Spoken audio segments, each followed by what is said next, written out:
The enemy has retreated again. Cheering Ukrainian Navy hits Russian warship in Black Sea off Odessa as Kyiv continues to fight back. Russian ship Vasily Bykov was said to have been hit in the Black Sea overnight. Video appeared to show defense forces in Odessa exchanging fire with ships. President Zelensky claimed Russia has plans bomb to the port city of Odessa. The Vasily Bykov ship features 2 machine guns and 2 grenade launchers. A Russian warship was struck by Ukrainian forces as they continued to defend the port of Odessa from invading troops, according to Ukraine's navy. Video footage appeared to show Ukrainian defense forces, based in Odessa, cheering as they exchanged fire with ships in the Black Sea in the early hours of the morning. One Russian ship, said to be the patrol vessel Vasily Bykov, is thought to have been hit as Ukrainian forces defended the country's largest port, Ukraine's navy said on Monday.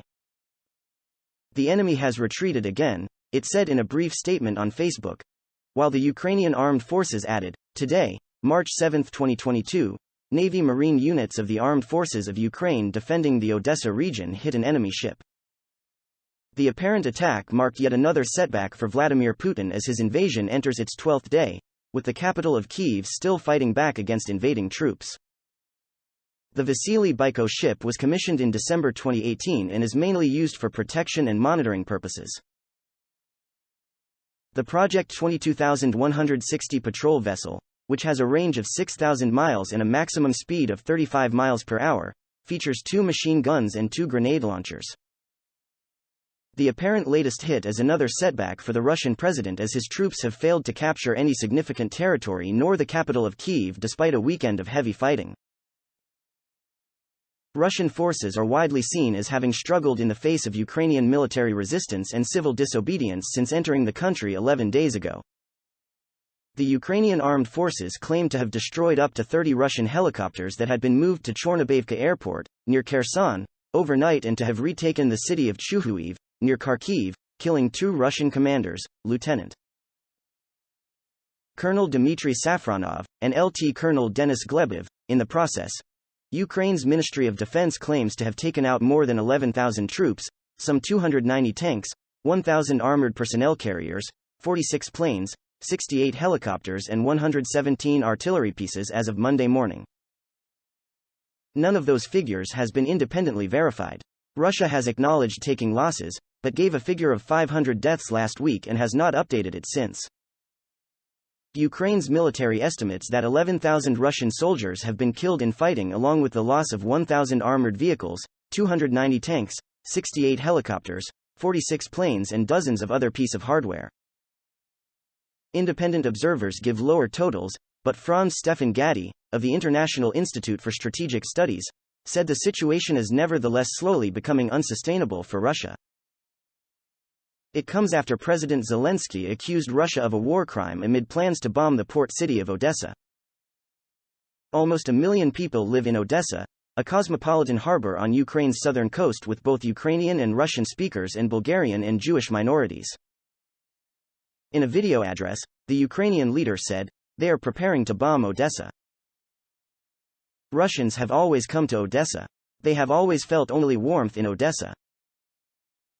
Only sincerity. And now what? Bombs against Odessa? Artillery against Odessa? Missiles against Odessa? It will be a war crime. It will be a historical crime."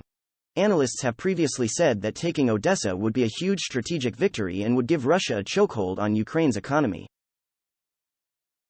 Russia has made progress in southern Ukraine since its invasion 11 days ago, overrunning the city of Kherson and shelling the port of Mariupol, but Odessa has so far been largely spared.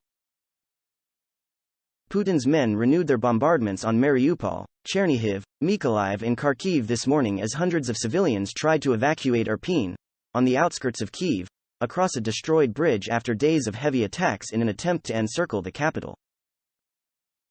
But Russian commanders have not significantly advanced their front line since the city of Kherson and nuclear power plant at Zaporizhzhia were captured last week. It comes after a military expert suggested that Putin could be finished by the invasion of Ukraine after underestimating military, social and economic resistance at home and abroad. Professor Michael Clark said sending soldiers to take Kyiv was massively foolish and could become a peak Putin moment that leads eventually to his downfall. Speaking to BBC Radio 4's Westminster Hour, Professor Clark said every day the Ukrainian government is still up and running and standing is a political victory for them and a political defeat for Russia. The Russians can occupy the country at a superficial level. But given that the Ukrainians now hate them, and you are talking about a big country, a physically big country of 45 million people, it is a sheer impossibility that the Russians can control Ukraine in the way that they thought likely or the way Putin thought likely, he said.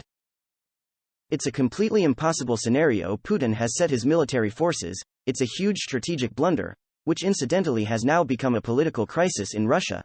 This is peak Putin. After this, Putin is finished. We don't know how long it will take, it may be some years or it might actually be quite quick. But there is no way out for this, it is a massive mistake on his part. Meanwhile, Ukrainian President Volodymyr Zelensky vowed that God will not forgive and Ukraine will not forget the slaughter of civilians by Russian forces, saying a day of judgment is coming for them as Moscow was slammed for opening up humanitarian corridors for civilians to flee, with routes leading into Russia itself. Zelensky, in a late-night address to his countrymen on the Orthodox Christian holiday of Forgiveness Sunday, recalled how a family of 4 were among 8 civilians killed by Russian mortars while trying to flee the city of Irpin, near Kyiv, earlier in the day. We will not forgive. We will not forget, he told listeners. We cannot forgive the hundreds upon hundreds of victims. Nor the thousands upon thousands who have suffered, he added. God will not forgive. Not today. Not tomorrow. Never. Shortly after they spoke, columns of smoke were seen rising over the city of Mykolaiv, on Ukraine's Black Sea coast, as Russian forces resumed shelling. The exact number of civilian casualties is unclear, though is estimated by Ukraine to be in the thousands as residential areas of major cities are indiscriminately bombed using thermobaric and cluster munitions amid evidence of hit squads targeting civilian vehicles. The UN estimates that 1.5 million people have fled the fighting. There were unconfirmed reports early Monday of heavy Russian losses around the captured city of Kherson overnight, with dozens of helicopters taken out alongside artillery columns, but these have also not been verified. Britain's Europe Minister James Cleverly said Russia's latest offer of a ceasefire and an escape route for civilians was cynical beyond belief. Evacuation routes published by Russia's RIA Novosti news agency showed that civilians in some areas will only be able to leave towards Russia and Belarus. Mr. Cleverly told BBC Breakfast, "It appears cynical beyond belief. There is a view that Vladimir Putin believed there was a widespread desire of Ukrainians to be closer to Russia, to be more Russian. I think that has been proven to be a complete nonsense by the circumstances we are seeing. Providing evacuation routes into the arms of the country that is currently destroying yours is a nonsense." He added that ultimately the most humanitarian thing the Russians could do is end this completely illegal, completely unjustified invasion of Ukraine. Even as Russia announced a ceasefire starting Monday morning and the opening of humanitarian corridors in several areas, its armed forces continued to pummel Ukrainian cities, with multiple rocket launchers hitting residential buildings. The limited ceasefire announcement came a day after hundreds of thousands of Ukrainian civilians attempting to flee to safety were forced to shelter from Russian shelling of cities in Ukraine's center, north and south. Officials from both sides planned a third round of talks Monday. Russian forces continued their offensive, opening fire on the city of Mykolaiv, 480 kilometers south of the capital of Kyiv, Ukraine's general staff said Monday morning. Rescuers said they were putting out fires in residential areas caused by rocket attacks. Shelling also continued in the suburbs of Kyiv, including Irpin, which has been cut off from electricity, water and heating for 3 days. Russia continues to carry out rocket, bomb and artillery strikes on the cities and settlements of Ukraine, the general staff said. The invaders continue to use the airfield network of Belarus to carry out airstrikes on Ukraine. The Russians have also been targeting humanitarian corridors, taking women and children hostage and placing weapons in residential areas of cities, according to the general staff. A Russian task force said a ceasefire would start Monday morning, the 12th day of the war, for civilians from Kyiv, the southern port city of Mariupol, Kharkiv, Ukraine's second-largest city, and Sumy. It wasn't immediately clear if fighting would stop beyond the areas mentioned in the task force's statement, or when the ceasefire would end. The announcement follows 2 failed attempts to evacuate civilians from Mariupol, from which the International Committee of the Red Cross estimated 200,000 pay.